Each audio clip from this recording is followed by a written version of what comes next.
E aí pessoal, bem-vindos, bem-vindas ao episódio dessa semana do Sessão às 6. Espero que estejam todos bem. Aos que não me conhecem, muito prazer, me chamo Lucas Ribeiro. E o tema da discussão dessa vez, como vocês já viram no título, é Pânico 6. Faz tanto tempo que eu não trago um filme de terror aqui no podcast. Acho que o último deve ter sido Um Lugar Silencioso, parte 2, talvez, há alguns anos atrás. Não sou o maior fã, então também tem isso. É o gênero que mais me frustrou, que tenho mais problemas, mas adoro a franquia Pânico. Maratonei todos os filmes do ano passado pra cá e foi bem divertido. Consegui conferir esse último nos cinemas e é sobre ele que vamos conversar hoje. Com spoilers, tá bom? Teremos spoilers desse e talvez até do filme passado, do quinto, que saiu em 2022. Então recomendo já ter assistido. Lembrando que se quiserem dar suas opiniões e impressões do filme e do podcast, só nos seguirem nas redes sociais. Estamos no YouTube como podcast Sessão às 6, no Instagram, @Sessão às 6 e no TikTok também como @pod Sessão às 6. Espero conseguir trocar uma ideia com vocês por lá, beleza? Bora então começar pela sinopse. Espero que gostem. Sam, Tara, Chad e Mindy, os 4 sobreviventes do massacre realizado pelo Ghostface, decidem deixar a cidade de Woodsboro para trás em busca de um novo começo em Nova York. Mas não demora muito para eles se tornarem alvo de um novo serial killer. Assim como Pânico 5 do ano passado, Pânico 6 é dirigido pela dupla Matt Bettinelli-Olpin e Tyler Gillett, que também fizeram o filme Casamento Sangrento. Se não conhecem, é ótimo. O quinto filme já está disponível no catálogo do Globoplay, se você assinar o pacote junto com o Telecine, né, no caso. E o sexto filme ainda está em cartaz nos cinemas. Cara, quando eu era criança, eu tinha medo do Pânico, ou do Ghostface, né, tanto faz. Aquela máscara me assustava pra caramba, e os jumpscares que essa franquia tem desde os anos 90, com certeza só me fizeram ter mais medo, né. Graças a Deus esse medo foi embora, e como eu falei agora no começo, maratonei todos os filmes. Alguns são melhores que outros, normal, né, tem em toda a franquia. Mas em vários momentos entendia por que ela é conhecida, por que ela é tão conhecida até hoje. Então rapidamente queria destacar a cena de abertura de Pânico 2. Não sei se vocês lembram ou se vocês chegaram a assistir Pânico 2, mas eu acho uma abertura muito subestimada, em que basicamente uma mulher negra comenta sobre filmes de assassinato geralmente apelarem mais para as pessoas brancas, né, e excluindo outras raças e etnias, e logo depois ela mesma sendo a primeira vítima do filme, numa sala de cinema lotada, em que grita por ajuda e as pessoas achando que ela era só uma parte da experiência, né? Só uma parte do entretenimento. O contraste com o comentário social achei incrível, uma das coisas mais brilhantes que já vi no terror, com certeza. Mas uma coisa que me surpreendeu no geral foi descobrir como era sofisticado. Desde o primeiro filme, lançado em 1997, eles já trazem intencionalmente clichês de filmes de terror. Quem são os suspeitos, quem o assassino pode ir atrás, erros bestas que os personagens fazem que ninguém faria. A metalinguagem de trazer isso dentro de uma franquia de terror é muito inteligente, e isso desde aquela época, né? O que eu acho super à frente do seu tempo, esse nível aí de metalinguagem.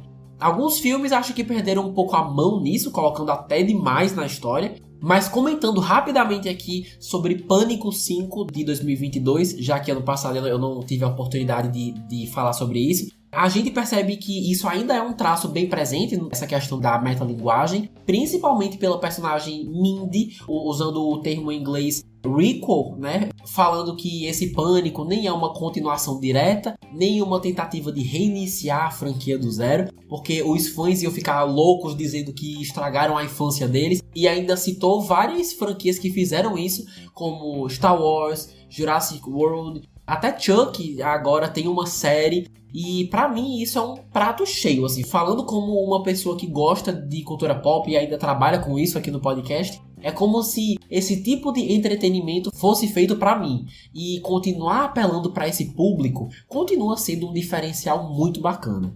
Esses diretores novos têm umas ótimas escolhas artísticas e técnicas, como por exemplo deixar em alguns casos a câmera inclinada para dar um desconforto para o público, né, em uma situação tensa. Mas o que eu achei uma carta de amor mesmo aos fãs foi o terceiro ato ser na casa onde tudo começou. Você atrair todos os personagens para a mesma casa do final do primeiro filme, para quem assistiu o original foi bem nostálgico. E finalmente chegamos no atual Pânico 6. Não sei se vocês perceberam, mas os diretores ousaram bastante aqui, porque pela primeira vez a história se passa fora da cidade original. Dessa vez estamos em Nova York, uma cidade grande, mundialmente conhecida e completamente diferente. E também pela primeira vez sem a atriz Neve Campbell, que fez a protagonista original Sidney. Dessa vez ela não tá no elenco. E por tentar uma abordagem diferenciada, isso poderia ter dado muito errado. Inclusive, quando eu soube que a Sidney não ia estar no filme, eu até desanimei, porque a acompanhei em tantos filmes que assistir um sem ela parecia meio errado, sabe? Aí fui assistir sem saber muito como ia ser isso, mas gente, foi ótimo. Por ser em Nova York, você sente que a franquia tá seguindo para algum lugar, tá tomando algum rumo, são cenários novos, e por isso parece fresco, digamos assim. Temos sequências em metrôs, em esconderijos subterrâneos, aqueles bairros bem padrões e tradicionais de Nova York. E a gente sente, pelo menos eu senti, a diferença em comparação aos outros filmes. Achei que se distanciar da onde tudo começou ia ser um tiro no pé, tinha certeza disso. Mas do jeito que eles fizeram, fez sentido, então adorei. E sobre a ausência da Sidney, como a Gale continua na franquia, que é a personagem da famosa Courtney Cox, você sente que a transição está sendo bem feita, sabe? Da primeira geração, da geração original para a segunda. Ela parece o suficiente para que isso possa acontecer. E ainda tem o retorno da Kirby, que é uma sobrevivente do Pânico 4. Então, as duas representaram muito bem o tempo que passou e o legado que está sendo passado. E o fato delas terem sobrevivido no final mostra que essa geração ainda vai continuar nos próximos filmes, né? O que eu acho uma ótima ideia. Acredito que seria um erro chegar a um ponto em que a gente está 100% distante de todos os originais, sabe? Olha, mas eu nem comecei a falar do roteiro ainda. Bora então, começando pelos pontos positivos. Temos vários aqui. Primeiro, as sequências de ação ou de tensão são muito boas. A do assassino dentro da casa, eles se separando e logo depois as meninas tendo que passar de um prédio para outro, se segurando numa escada e depois tendo toda aquela tensão antes da menina morrer, do cara balançando a escada para ela cair. Cara, aquela sequência toda foi muito boa. Eu fiquei muito tenso assistindo. Não tinha certeza como as coisas iam terminar. E todos os atores venderam tudo super bem. Um dos pontos altos, com certeza. Outra coisa também foi que eu amei a Gale desligando na cara do assassino no meio das ameaças para retornar a ligação e escutar da onde o som tá vindo. Aquilo foi genial. Agora, um ponto alto, sem dúvidas, foi a sequência inteira do metrô. Porque o público poder acompanhar os personagens em 2 metrôs diferentes e simultâneos no dia do Halloween, em que todo mundo tá fantasiado dos piores e mais violentos vilões que já existiram no cinema, e entre eles, de fato, está o assassino, é muito esperto. Mas não tão esperto como o jeito que os diretores filmaram. Gente, teve todo um aquecimento até o cara fazer uma vítima. Podem prestar atenção, as luzes piscando, os mascarados voltados para eles, às vezes até andando em direção a eles, e ainda por cima trouxeram uma sensação de vulnerabilidade, porque você não tem para onde ir até chegar na sua parada, né? Essa instalação da paranoia em um lugar público, em que teoricamente é seguro, é muito difícil de se fazer. No terror, o vilão, podem prestar atenção, o vilão sempre tá aonde? Num porão escuro, num sótão escuro, num corredor escuro também. Agora, você escolheu um metrô em Nova York, lotado, e ainda conseguir trazer a sensação de pavor, e que nem assim você tem certeza que vai sair com vida, e que nem assim você tá seguro, eu tiro meu chapéu pra eles, sério. Não só entretém e dá a mesma paranoia pro público, de você não saber aonde ele tá, nem quando vai atacar, mas até pra quem quer ser roteirista ou diretor mesmo, é algo criativo e diferente dentro do gênero que eu pessoalmente acho bem legal e que mostra que dá pra inovar nas pequenas coisas. Foi muito bem feito, nota 10. Outra coisa que não posso deixar de lado foi a revelação de que esse tempo todo não era um assassino, mas 2. Tecnicamente 3, mas eu não sei se o pai chegou a colocar a máscara, então suponho que tenham sido só os filhos mesmo. Ah, Lucas, mas todo filme são 2 assassinos. Mas aí é que tá. Em todos os filmes, os assassinos tentam fingir que na verdade são só um. E aqui, no meio de uma cena, aparecem 2. 2 fantasiados, mas dessa vez agindo ao mesmo tempo, sem medo de fingir serem uma pessoa só. Eu fiquei chocado quando vi isso, porque ao escolher mostrar 2 Ghostfaces, você explora o que já foi feito, como eu falei, 2 responsáveis, mas colocando isso na prática de um jeito completamente diferente e que nunca foi feito. Porque visualmente a impressão é que o perigo era ainda maior. 2 desconhecidos armados, ao invés de 2 pessoas se revezando com uma fantasia, sabe? Achei que foi uma revelação massa. Ah, e só pra não deixar passar batido, achei bem surpreendente que o amigo deles e a menina que morreu, na verdade, eram irmãos, e que ela não morreu, e o policial era o pai, todos atrás de vingança pela morte do assassino do último filme, que também era seu filho. Em nenhum momento passou pela minha cabeça que a revelação ia ser essa, mas sendo bem sincero, eu nem estava muito interessado em parar de acompanhar a história para tentar teorizar, porque estava tudo tão interessante que só me deixei levar, e o resultado foi bem bacana. Bom saber que depois de 5 filmes eles ainda não perderam a mão com essa parte da história, porque toda vez eles me surpreendem com a revelação do assassino. Mas eu também sou o cara que nunca adivinhava os vilões nos episódios de Scooby-Doo, né? Então eu não sei se eu sou a melhor pessoa pra servir de referência quando se trata de palpites e tudo mais. Ah, e apesar de não ser a prioridade número 1, e eu nem acho que devia, o roteiro ainda consegue trazer uns comentários bem atuais sobre a cultura do cancelamento e um pouco sobre o ódio disseminado na internet. Um pouco de fake news também, mas principalmente o impacto que a informação e a internet pode ter na vida de uma pessoa. Como que a cultura do ódio mesmo, do linchamento virtual, pode impactar a vida de uma pessoa, principalmente das mulheres, como foi o caso da protagonista Sam, pelas pessoas acharem que ela foi a responsável pelo que rolou no filme passado. Isso é meio abordado no começo do filme até o meio, e foi interessante ter umas camadas bem sutis de comentários sociais que ajudou a reforçar a ideia de que Pânico não é só sobre esfaqueamento e mortes gratuitas, sabe? Apesar de que todo mundo paga o ingresso pra ver o circo pegar fogo, né? Ninguém vê Pânico pelos comentários sociais. Mas enfim, vocês entenderam o que eu quis dizer. Ah, Lucas, então é perfeito, não tem erro, é isso?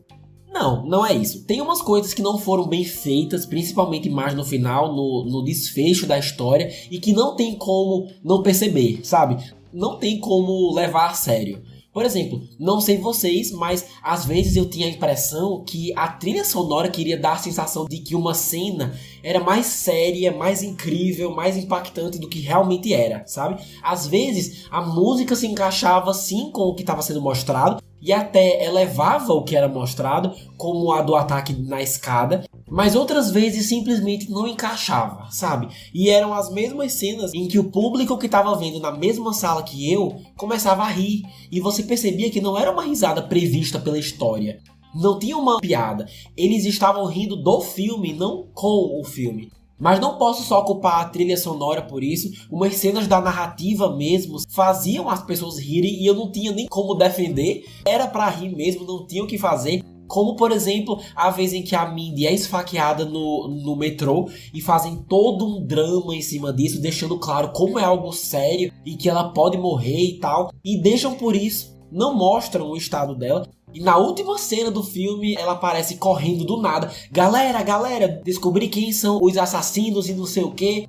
E a mulher tá ótima, gente. Um caso parecido foi do seu irmão gêmeo, o Chad, que foi esfaqueado múltiplas vezes pelos 2 Ghostfaces. Anos depois, a polícia chega e ele é socorrido, ainda ganhando um beijo da namorada. E essa cena é como se o roteirista dissesse: caramba, hein, pessoal, ainda bem que ele tá bem e não foi nada sério. Mas foi super sério, mano. Ele devia ter morrido. Se você prestar atenção, quanto mais o tempo passa, menos perigosos os ataques são, de um jeito que a história acaba não entregando as consequências que promete. Porque os próprios personagens ficam dizendo: ah, mas nós estamos em uma continuação, nós estamos em uma franquia, e as continuações de filmes sempre são maiores, e ninguém está seguro, nem os personagens principais, qualquer um pode morrer, tudo é maior e com mais consequências. E eles lá, né, criando umas expectativas que eles sozinhos inventaram. E no final, não achei que foi maior nem melhor, porque o último filme já foi caótico, né? Aí quando você me fala que vai ser maior, eu penso o quê? Que vai terminar com uma explosão, num incêndio. Mas não, se a gente parar pra pensar, tudo aconteceu dentro dos padrões da franquia. Personagens secundários morrendo, personagens principais quase morrendo, jumpscares, e ainda tivemos revelações que surpreendem e entretêm. É isso. Então, qual a necessidade de ficar prometendo grandes acontecimentos, sabe? O perigoso de criar expectativas é que talvez você não consiga entregar tudo que promete. E pra mim, esse foi o caso. Assim, não me levem a mal, eu adorei o filme, quase morri do coração, mas achei bem divertido. Mas em comparação do que eles estavam falando, que ninguém está seguro e tudo pode acontecer, trazer essa sensação de perigo pro público foi boa, mas na minha opinião foi a troco de nada, porque todo mundo que você espera que saia vivo, sai. Então eu tomaria um pouco de cuidado quanto a isso nos próximos filmes, nessa coisa de gerar grandes expectativas. Beleza, vamos seguindo aqui com os atores e personagens, destacando a dupla protagonista, as irmãs Sam e Tara, interpretadas pelas atrizes Melissa Barrera e a super Jenna Ortega, ou Ortega, tanto faz.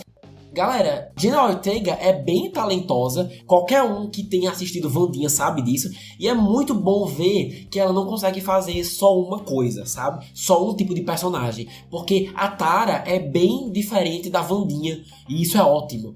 Dessa vez, o seu foco é mais a questão da independência, né? E querer crescer sem a supervisão da irmã mais velha. E é o tipo de situação em que você entende os dois lados. Ainda mais por tudo que aconteceu com elas da última vez. Então, esse instinto super protetor é natural. E fico feliz que no fim essa relação consegue ter um desenvolvimento de ambas reconhecendo que precisam uma da outra, mas sempre se dando espaço para crescer e ter os seus próprios interesses.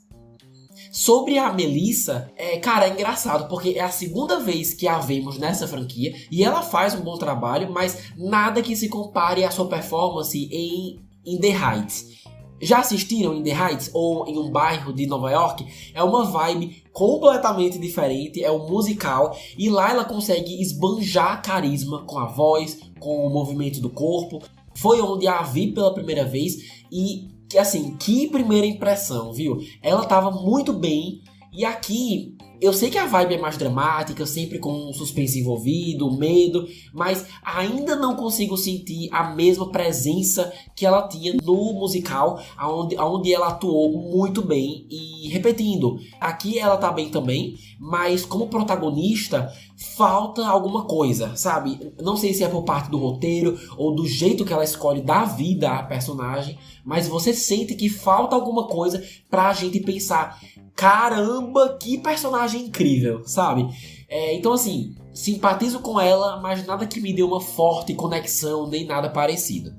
Tenho interesse em ver em que direção vão levá-la, essa coisa, essa dualidade que ela tem com o seu passado, do histórico do seu pai, é bem intrigante. Me lembra um pouco a Rey de Star Wars, que passou uma trilogia inteira inclinada para os dois lados da força. Mas espero de verdade que o destino da Sam traga uma recompensa bem mais satisfatória do que Star Wars trouxe. Seguindo aqui, temos o retorno de Hayden Panettiere, que faz a personagem Kirby. Pra quem não sabe, ela apareceu pela primeira vez em Pânico 4, como eu falei, como uma adolescente na época da escola, e ela termina sendo esfaqueada pelo namorado, que se revelou ser um dos assassinos do filme. Sendo que eles nunca explicaram que fim ela tomou, sabe? Se ela morreu, enfim. E no filme do ano passado, os fãs encontraram um easter egg, uma referência, comprovando que ela tá viva. E como por anos essa franquia tem sobrevivido, principalmente por causa da nostalgia do trio original, e sabendo que um deles morreu, decidiram trazê-la de volta, o que é ótimo, é uma ótima adição. Muitos de vocês também devem lembrar dela pela série Heroes e também o filme As Apimentadas. E agora, depois de anos, ela volta aos cinemas. Tô destacando ela aqui por um motivo bem específico. Ela é policial. E em um momento até comenta que o motivo disso foi que, ficando do lado da lei, ela não ia ter mais medo dos monstros. Os monstros é que iam ter medo dela. Alguma coisa assim. E foi desse jeito que ela conseguiu a força e o empoderamento para continuar vivendo, né? Ah, Lucas, mas e daí?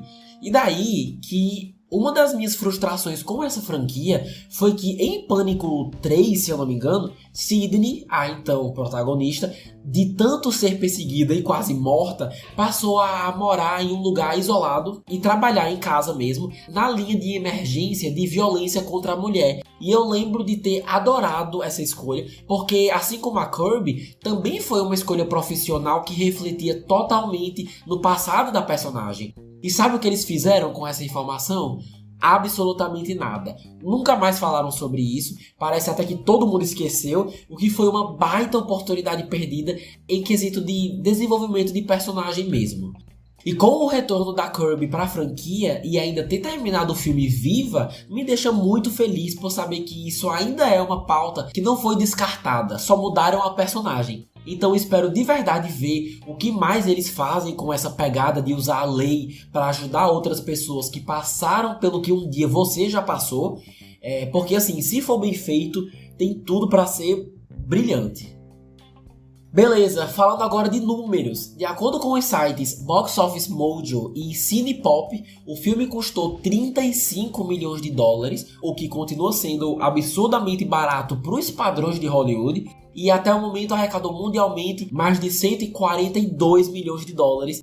Só para vocês terem uma ideia, o que lançou no passado saiu de cartaz arrecadando um total de 137 milhões. E esse aqui ainda está em cartaz no mundo todo e já passou de 140. É um sinal muito bom, mostrando que mesmo depois desses anos todos e de muita concorrência, o nome Pânico ainda tem muito prestígio, mostrando que consegue sim atrair as pessoas para as salas de cinema. São produções assim que a indústria ama, porque é o pacote completo. É barato de se fazer, o roteiro conta com uma boa história de um jeito que não precise de absurdos efeitos especiais, entretém e ainda por cima consegue trazer um ótimo retorno financeiro. O objetivo de Hollywood é que todos os filmes sejam assim, né? Em um mundo perfeito seriam, mas é no gênero terror que a gente mais encontra filmes com essas características juntas. Terror é um gênero bem barato de se fazer, sendo bem feito, né, como eu disse, e mesmo ainda não sendo 100% oficial, soube que por baixo dos panos, mais um filme tá sim em andamento aí. E como não fazer mais, né? Ainda mais sabendo que tem uma audiência e que traz bons números. Então, ao que tudo indica, teremos Pânico 7 e muito provavelmente com o retorno da Courtney Cox e da Melissa Barrera. Nas próximas semanas, se Deus quiser, teremos uma confirmação real oficial, mas pelo que eu ouvi, tem tudo para acontecer sim. Olha, no geral, Pânico 6 é ótimo para ver com um grupo de amigos, para rir, para ficar surpreso e sair comentando depois. É um ótimo filme pipoca e tá tudo bem, a franquia sempre foi isso e aqui não é diferente. É um filme que te convence pela trama, pelo mistério, mas que quando você olha um pouco mais de perto, nota que continua bem sofisticado, com comentários envolvendo o ódio na internet, ainda mais com mulheres. Como hoje em dia a imagem de uma pessoa é quase tão importante quanto a sua própria vida, e ainda com aquelas referências deliciosas da cultura pop e do entretenimento que eu amo, principalmente quando envolve filmes e os clichês do terror. Toda a metalinguagem que essa franquia carrega é deliciosa e um dos maiores diferenciais, sem dúvida. Não é um filme perfeito, como eu falei, tem horas aqui e ali que as consequências dos perigos mostrados não são nada realísticos, sempre favorecendo os personagens principais. Não acredito que entregaram toda a ambição que prometeram, Mas o principal fez. Me diverti, tomei susto, me caguei de medo. As revelações me surpreenderam. Então, no final das contas, valeu a pena. Se não for tão bom quanto o primeiro, no caso, quanto o anterior, eu diria que é um pouquinho inferior. Mas pra quem curte o gênero, vale a pena, com certeza. E ainda não tem uma previsão para chegar em algum streaming, como eu falei, ainda tá em cartaz. Mas assim, Globoplay, Amazon, são bons palpites de onde vai ficar daqui a uns meses. Então vamos esperar para ver. E assim vamos chegando ao final do podcast sobre Pânico 6 ou Scream 6. Se você gostou, por favor, manda essa edição para os seus amigos fãs dos filmes, fãs de terror que gostam do Ghostface, porque um simples compartilhamento já faz uma diferença absurda para esse projeto maravilhoso que é o Sessão às 6. Mas eu queria saber de vocês agora. Gostaram do filme? Ficaram surpresos em quem eram os assassinos ou não? Me manda mensagem nas redes sociais. Temos o Instagram, como eu falei, @Sessão às 6. Temos o YouTube, podcast Sessão às 6. O TikTok é @PodSessão às 6. Até postei lá a minha ida ao cinema com os amigos para conferir o filme. Então fiquem à vontade para compartilhar suas impressões, suas opiniões. Vou ficando por aqui. Muito obrigado aos que escutaram até o final. Nos encontramos sábado que vem. Um beijo enorme e até mais.